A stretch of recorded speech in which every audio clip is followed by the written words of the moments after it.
A mother sets up a baby monitor in her son's room to watch over him after noticing his constant tiredness and restlessness, only to be startled by sudden movement that sends chills down her spine.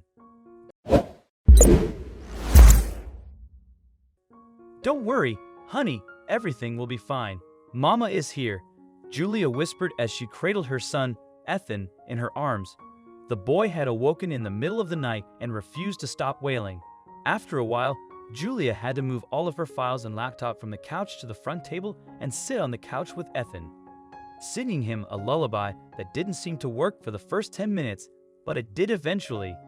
Julia breathed a sigh of relief as she gently placed Ethan back in the crib in his room, kissed his forehead, and closed the door quietly so as not to wake him. She then returned to work. "How will I manage everything like this? I wish you were here, James. I miss you," the woman thought as she proceeded to the kitchen to grab a cup of coffee.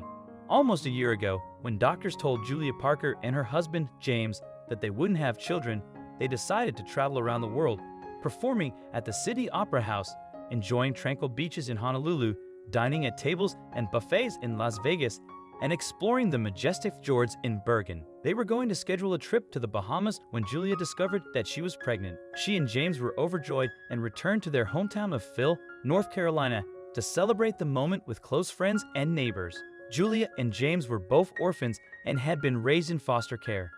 Julia was a stay-at-home wife, while James worked as the managing director of a firm that made parts for household electronics. They had all they could have wanted in a happy marriage: a wonderful home in a lovely area, the joy of each other's company, and the delight of becoming parents. But sadly, this happiness didn't last long, as Julia's world came crumbling down one fateful evening. "Hello, am I speaking to Julia Parker?" "Yes, how may I help you?" "This is Officer Gray. Ma'am, I'm sorry to inform you that your husband was killed in a terrible car accident on Farm Road Highway. We got your contact number from his phone. We'd appreciate it if you could come and confirm the body as soon as possible." Julia couldn't believe what she was hearing.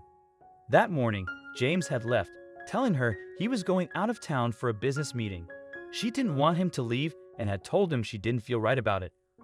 But he had convinced her that she was overreacting and that everything would be fine. Julia was 7 months along in her pregnancy at the time. When James insisted on leaving for his meeting, she relented and kissed him goodbye. He had promised to return soon, but when she heard the terrible news, she couldn't bear the shock and went into labor. Thankfully, she quickly dialed her next-door neighbor, Mrs. Young, who rushed to her house and called 911. Julia was immediately taken to the hospital, where she gave birth to a baby boy. However, due to his premature birth, he was admitted to the NICU for some time.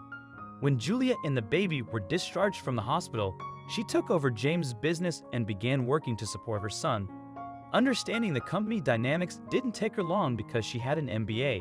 Problems arose because Ethan was very small and constantly demanded his mother's attention. James's secretary, Bailey, was extremely helpful to her and understood her situation. She suggested that Julia work from home and assisted her in setting up her workspace so that Julia could care for her baby. Yes, Julia could have hired a nanny to look after the boy, but she didn't want to do that. She wanted to care for her baby on her own, so she started working from home. In that way, Julia somehow managed to look after her son and work simultaneously. Almost a year passed like that. Little did Julia know she would soon have another trouble knocking at her door.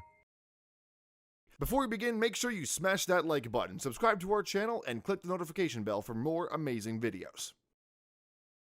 In the present day, as Julia made a cup of coffee and proceeded to the living room, she arranged all her files and decided to take a final look at the reports for the day.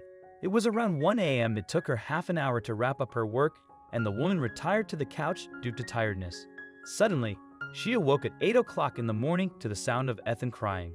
She jumped to her feet and dashed over to him, where she discovered him with tears streaming down his cheeks like a waterfall. "What happened, honey? Are you hungry?" she asked as she started rocking him. This was the second time in a week that Julia had noticed Ethan was restless and crying uncontrollably during his sleep. She looked inside his crib to see if there was anything poking him, but she couldn't find anything. Finally, she concluded that he might be fine after a while and decided to wait and see if the crying continued. Thankfully, Ethan's abrupt crying stopped after a week or so, much to her relief. However, He appeared to be very tired every day. He kept yawning and touching his face whenever she held him in her arms, and the toys he had previously adored seemed uninteresting to him. Worried, she contacted a doctor about it, but even that didn't seem very fruitful. "I'm worried because he seems really calm most of the time, doctor, but he also looks tired in the mornings." "Why is that?" asked Julia, concerned. "Don't worry, Mrs. Parker. Babies seem to go through phases," the doctor advised her. "Perhaps Ethan is going through the same. But how long will it take for him to be fine? I'm really worried about him." "Don't worry too much, Mrs. Parker. There is no specific time frame, but everything will be fine. It varies from one baby to another." Thinking it was just one of those phases, Julia hoped Ethan would be fine soon. However, even after a week, there was no relief, and Ethan just looked more tired with each passing day. One afternoon, Julia decided to check on him after putting him to sleep and heard a strange noise coming from his room. It seemed as if Ethan was giggling, and there was someone in his room. At first, she thought it was just her imagination, so she burst open the door but didn't find anyone inside. Ethan was staring at her from his crib, and the room was strangely quiet. She looked in the bathroom, inside the cupboard, and under the bed, but no one was in the room. Julia returned to the living room, thinking it was work-related stress, but the activity continued the next day and the next. Every day, Ethan would jolt awake from his sound sleep, giggling, or simply staring around the room. Thinking something was off, Julia installed a Wi-Fi baby monitor to keep an eye on Ethan and sat in the living room watching the live feed. She fixed her gaze on the screen, watching intently, and everything appeared to be fine for the first few minutes. However, after about 10 minutes, she noticed a sudden movement in the room and Ethan's lips tilting into a smile. Fearing that someone had crept into Ethan's room, Julia dashed to his room and slammed the door open. Her hands trembled, and she shivered in terror as she realized her baby wasn't alone in the room. However, Julia heaved a sigh of relief when she saw that the visitor was no one but a cute little dog circling Ethan's crib.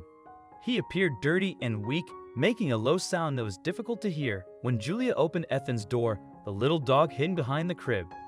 Ethan began to giggle, and that's when Julia understood what had happened. It turned out that Julia and James had a pet dog named Murphy, and they had forgotten to close the dog door in the back of the room after he died. That room used to be Murphy's game room, but it had been converted into a nursery for Ethan after he passed away. What do you think of this story? Let us know in the comments section. I hope you liked this video. Please give it a thumbs up and share it with your loved ones. Also subscribe and press the bell icon to never miss the update from our channel. Thank you.